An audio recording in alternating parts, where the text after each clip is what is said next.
सतयुग, त्रेता और द्वापर तक, 3 युगों तक।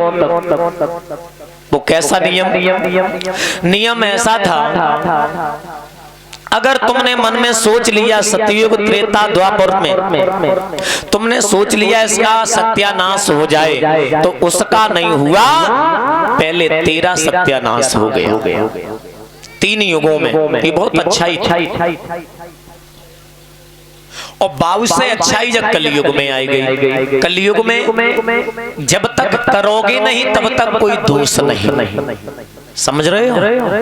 कलयुग में जब तक तुम कुछ करोगे नहीं गलत काम, चाहे तुम दिन रात सोचो भगु सत्यानाश होए, भगु सत्यानाश होए, संज्ञा को सोइयो तब उठियो तब खूब सोचियो, पर उसका कुछ नहीं हो सकता और न तुम्हें पाप लगेगा।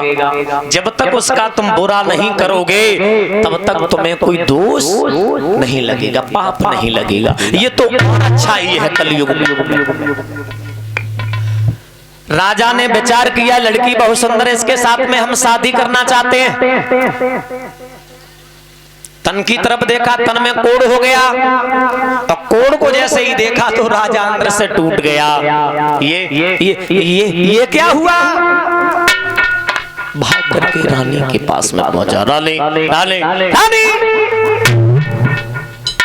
नागनी भाग कर गया, चरणों पर गिर गई। क्या बात है, क्यों आज नाराज? आज तो बहुत नाराज। नाराजगी का कारण क्या है? जवाब दिया, मुझे ये बताओ, जो अटैक के ऊपर जो लड़की खड़ी है वो लड़की कौन है?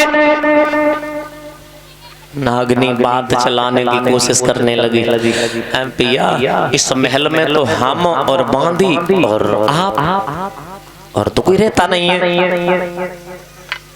जवाब दिया, अभी हमने देखी जो अड्डे के ऊपर जो लड़की खड़ी है वो लड़की कौन है? कौन है? तब तक नवल दे नीचे आ गया। पिताजी प्रणाम।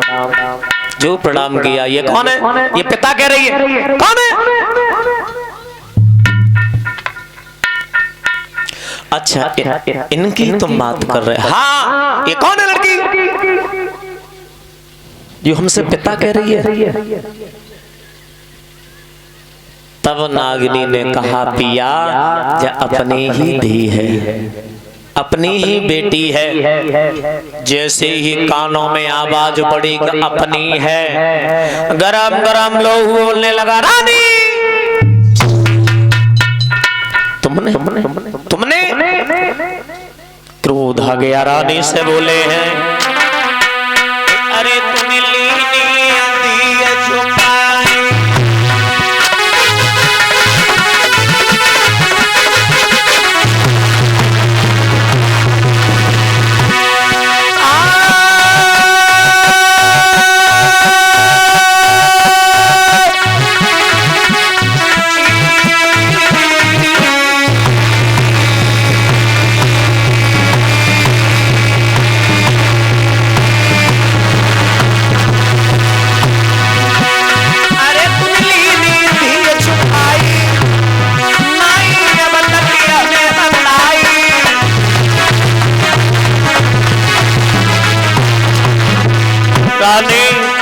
गुस्सा हुई, मार बदलाई, हमने अब तक बाय न बताई।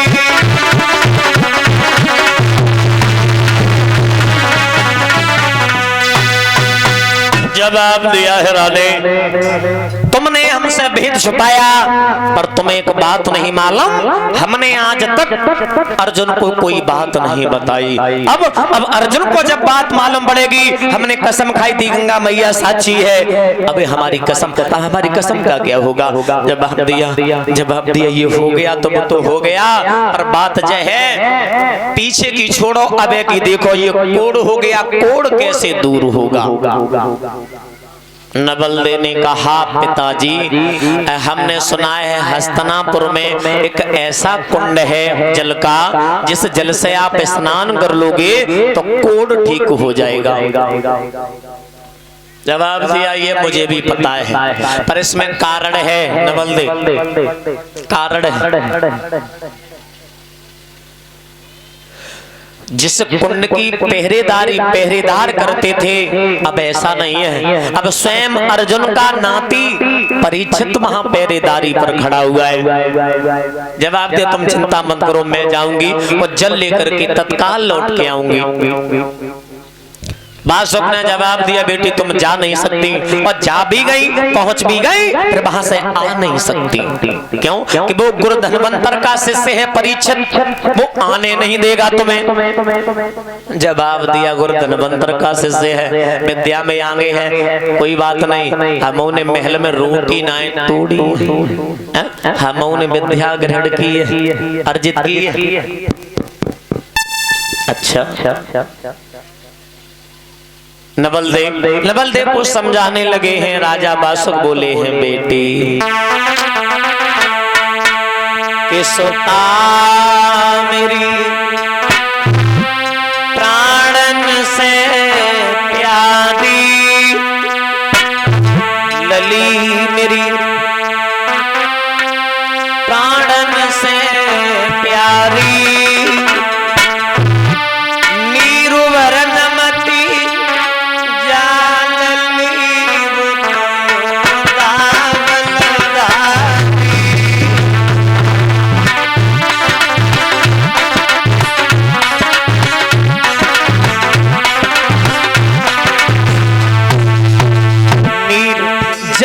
के लिए जाओगी, वो परीक्षित जो है ना, वो तुम्हें आने नहीं देगा। नवलदेव बोले, पिताजी उसकी तुम चिंता मत करो, मुझे विद्या आती है। नवलदेव बोले, पिताजी मेरी एक बात सुनो। मछली बनी जाऊंगी, बबुल में तो मछली बनी जाऊंगी, छुपी जाऊं चल के पीछे दुष्ट के हाथ में आऊंगी।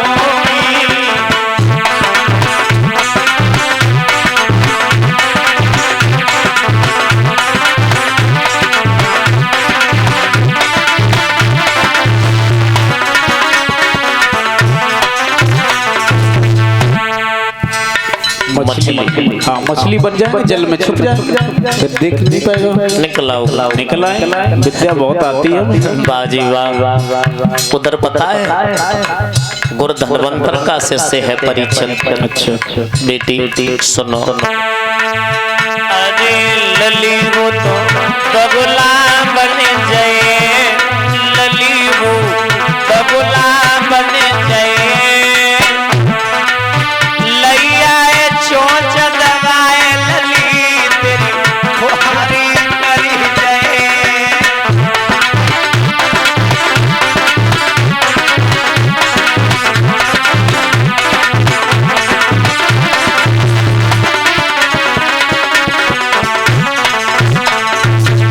नहीं बच पाओगी तो हम और भी विद्या जानते। क्या जानती हो? बोलो।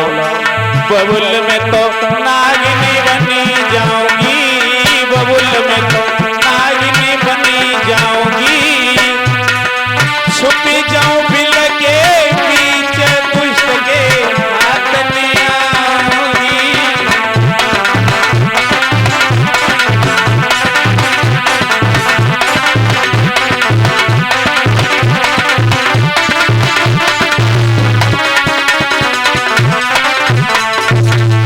नागिन बन जाओगे। अरे लली वो तो सपेरा बन जाए, बिटिया वो सपेरा बन जाए, लैया बैन बजाए लली तेरी खुहारी करी जाए।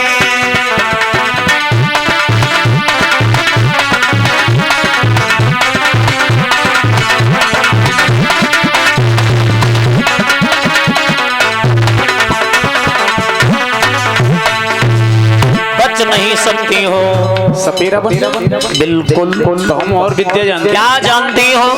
बोलो। बबुल में तो कन्या बनी जाऊंगी, बबुल में तो कन्या बनी जाऊंगी, छुपी जाऊं माँ की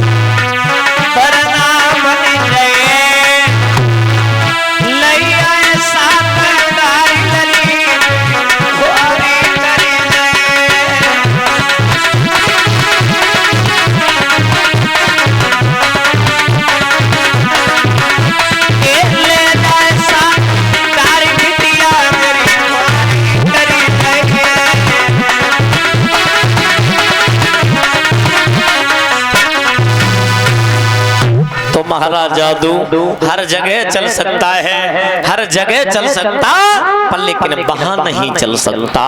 जवाब दिया पिताजी इस बात की तुम चिंता मत करो, हमसे भी राजा बासुक की लड़की कहते हैं, हमारा भी नाम नवल दे है। मैं जाऊंगी और जल लेकर के ही वापस आऊंगी। गागर ली निकल गई।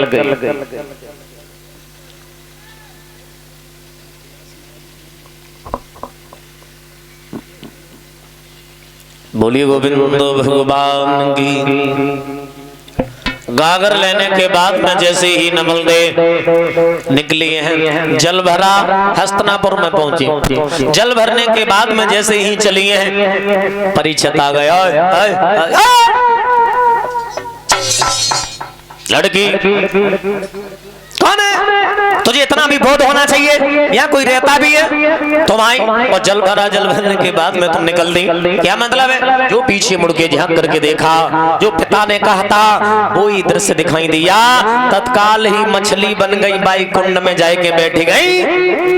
परीक्षित सोचने लगे हमें हमें हमें जादू दिखाने के लिए आई है, हमें लंबी चोंच वाले बगुला बन गए, चोंच डाली पकड़ ली, आकाश में लेकर के उड़ गए। जमोहाई आई, निकल गई नवल दे मुंह से। जैसे ही जमीन पर गिरी, पतली सी नागिन बन गई और रूपे से बिल में घुल गई। छोटू सो बिल रहे ने कसू बाई में घुल गई, और जब बाह में घुली तो अब सोचने लगे परीक्षा, अब इसे कैसे पकड़ा जाए।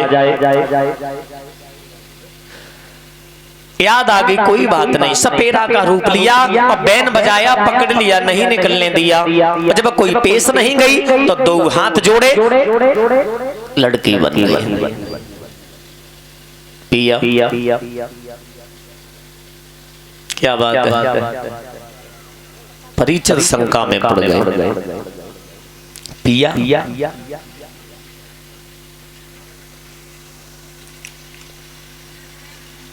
101 मुद्राओं से सम्मान कर रहे हैं अमरदीप भैया, डॉक्टर साहब, कथा मालिक,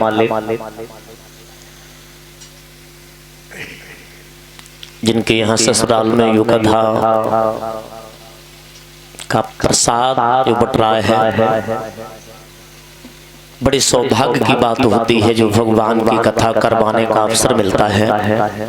हमारे और डॉक्टर साहब आपकी औकात नहीं है जो कि भगवान की कथा करवा ले। मुझे भी आज 8-9 वर्ष हो गई, 8-9 साल हो गई, आज तक हमने अपनी नहीं करा पाई, औरों की करते रहते हैं, पर लेकिन भगवान चाहेगा तो हमारे भी यहाँ होगी।